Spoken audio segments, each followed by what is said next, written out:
Hi, this is Sarah Hood, Managing Broker at UpNest. Today we're going to be talking to Kyle White. Kyle is an awesome agent that is partnered with UpNest.com. He's done close to 100 deals for us, and he is in the Minnesota area, more specifically just south of Minneapolis, and we look forward to speaking with him Yep. today.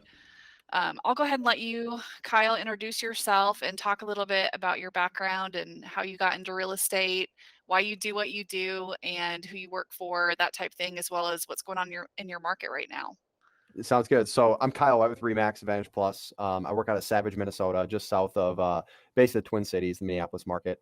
I've been selling real estate for, it's been 18 years now. It's crazy how time flies. Wow. Yeah, it's wild.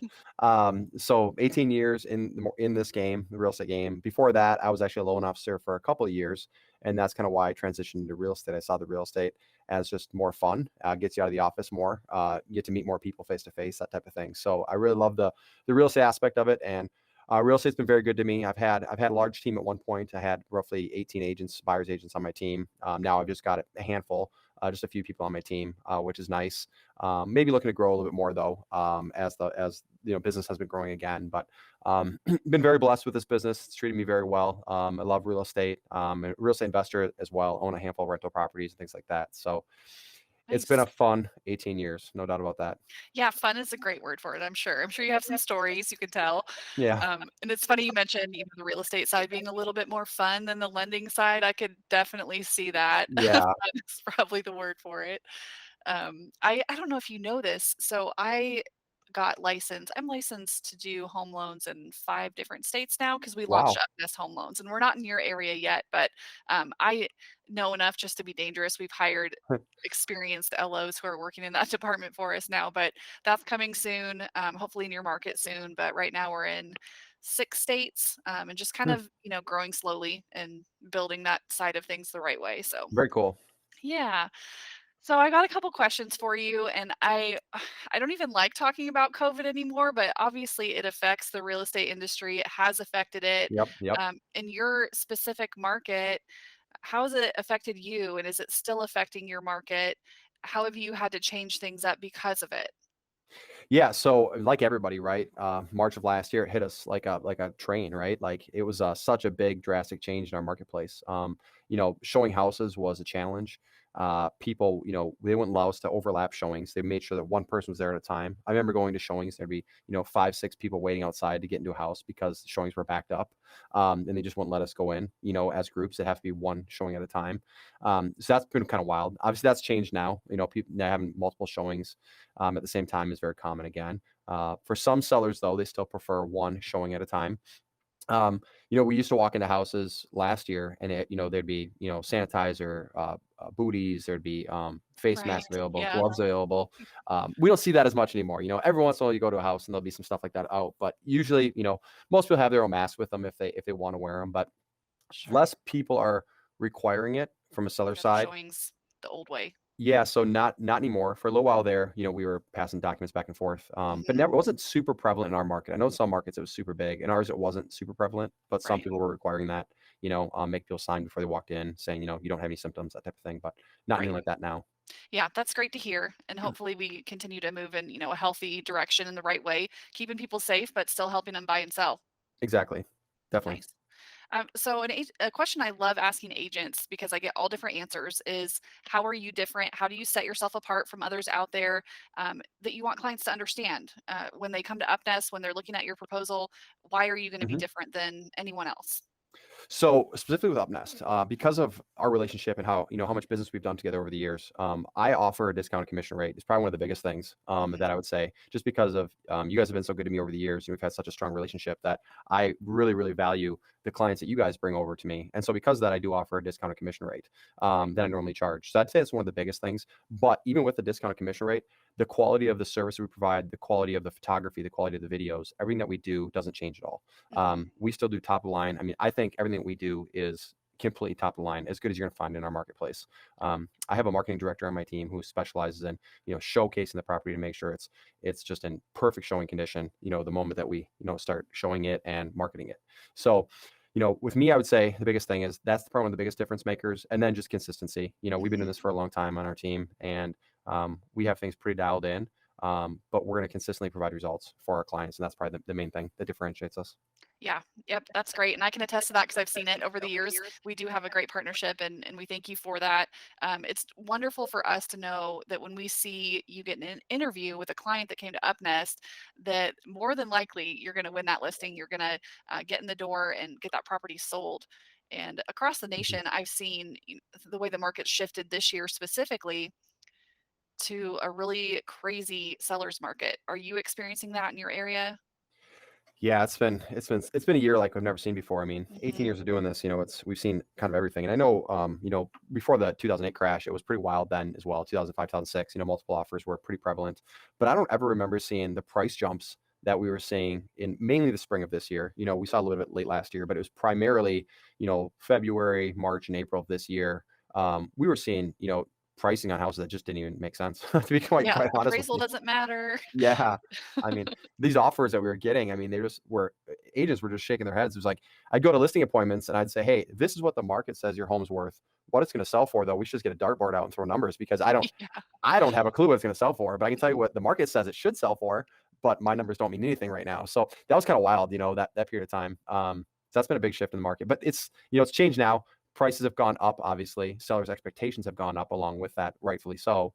So we're not seeing nearly as much competition in the marketplace as we were seeing, back then. Sure. But I like to tell people, it's basically when you go from a white hot market to a red hot market, and that's kind of Mhm. what we've seen. The market is still very, very strong, but it's just not to the insanity that it was, 4 or 5 months ago. Right, right. And one question I had for you that you've already kind of answered is your strategy for pricing in this market. And Mhm. so now that it's calmed down a bit, do you find yourself going back to your traditional CMA? Do you talk through different things with a seller before listing? Exactly. Yeah. So market data now is a lot better than what it was 4 or 5 months ago. We're seeing houses selling more for what their neighbor houses sold for, is what we're seeing now in the marketplace. So we're trying to find obviously the most comparable recent properties that have sold in the area that they're most similar to, the subject property. And that's how we're pricing properties right now. And, there's so many different mindsets on pricing, and from the old adage, in a normal market, whatever that means, right? Normal, but from a Hmm. normal market, the idea was always to price your house. Let's just hypothetically say house is worth $300,000 based on comparables, right? If you price it just a hair below that, you're going to get more people in the door. You're going to hopefully get a bidding war, and you're going to end up getting more than 300,000 for your house.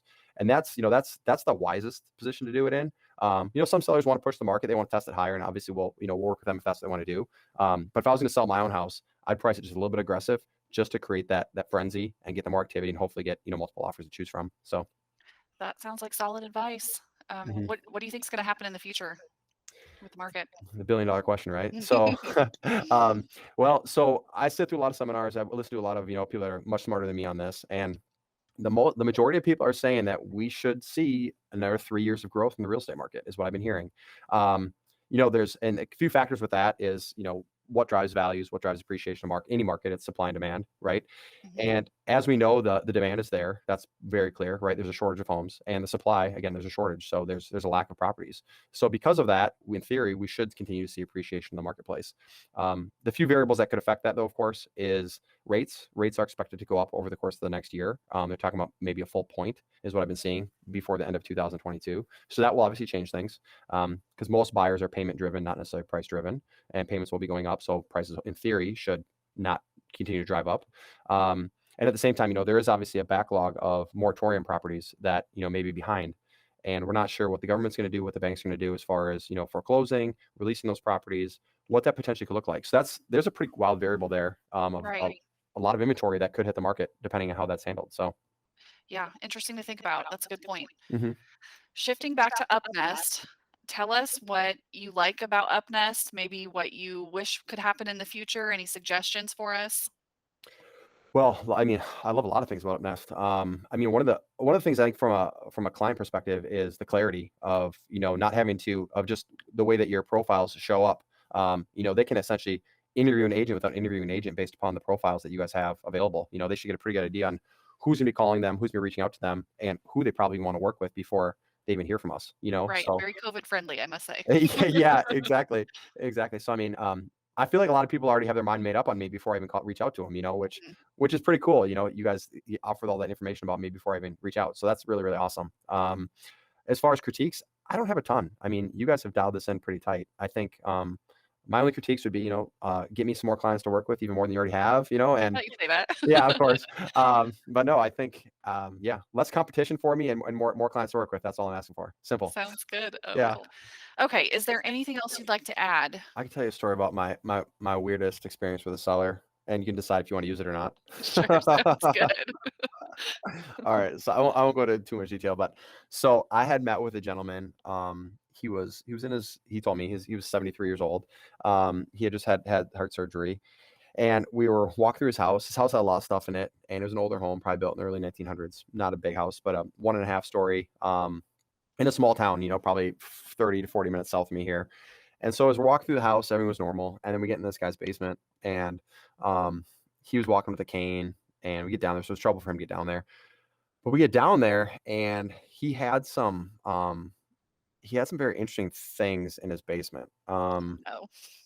Yeah, this is where it gets super interesting. So I don't, yeah, I didn't know exactly what the things were in his basement, but he had this big X on the wall, Oh and my. next to this big X, it was like life size, like size of a person, and yeah, there was like handcuffs on there and some other things, and then that was a little creepy. But then in the unfinished basement, keep in mind, there was a small room, and he called it a bedroom. And when he opened the door to this small bedroom, it was probably 6 or 7 feet wide by maybe 12 feet deep. So just big enough for a bed, basically. Not even 12 feet, probably 8 feet deep. There was a bed that was about 3 or 4 feet off the ground, right? And underneath it was a cage, and it looked like it was for a dog. And I asked him about it, and I was like, "Hey, man, so what is this?" He goes, "Oh, this is a bedroom for my guests." And I was like, "What in the world?" So yeah, it was needless to say. Wow. Needless to say, I did not list that house. And I walked out of there with my back up against the wall the whole way out of there. Oh my Keep my eyes gosh. on this guy. Yeah, that's freaky. It Especially was super creepy. good timing for, Halloween coming up, I guess, but Yeah, yeah, that's yeah, crazy. it was wild. So luckily he was an older man, so I wasn't super worried. But yeah, I got out of there pretty quick. Yeah, that's wild. That is just wild. I Yeah, don't have so any stories like that. Things were coming to my head when you were talking about walking down to a basement with a seller. Back to my selling days, the weirdest thing I ever had happen was I was showing a property that was a rental. It was over by a college downtown Indianapolis, and I opened the front door and three it was supposed to be vacant. oh, geez. Three, like, I think they were college guys, run out of there, like, stark naked, just run out into the snow. It was winter, and they took off, so there was an air mattress in there and beer cans everywhere. It just who knows what was going on, but Oh my gosh, yeah. Every college and town in America probably has that going on right now, I'm sure. yeah, I'm sure that's one that sticks in my head, so That's anyway. incredible. Yeah. Well, Yeah, thank you for your time, Kyle. We really appreciate, all that you do for UpNest and working these internet leads for us. When we enter the home loan side in your state, we'll definitely let you know. We'd love to help you out with some loans, and we're really focusing on, pre-approving these buyers and getting them to you a little more ready to go. awesome. That sounds great to me. I would look forward to that.